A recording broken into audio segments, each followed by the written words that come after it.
একবার যদি আসো সখী জল ভরিবার ছলে, মনের কথা বলবো তোমায় বসে কদম তলে, মনের কথা বলবো তোমায় বসে কদম তলে।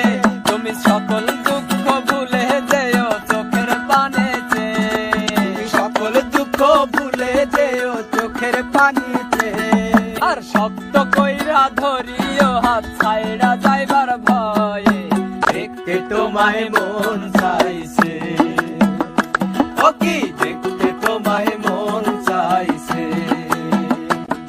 আর উদাস দুপুর বেলা সখী আসবে কি একলা নদীর ঘাট,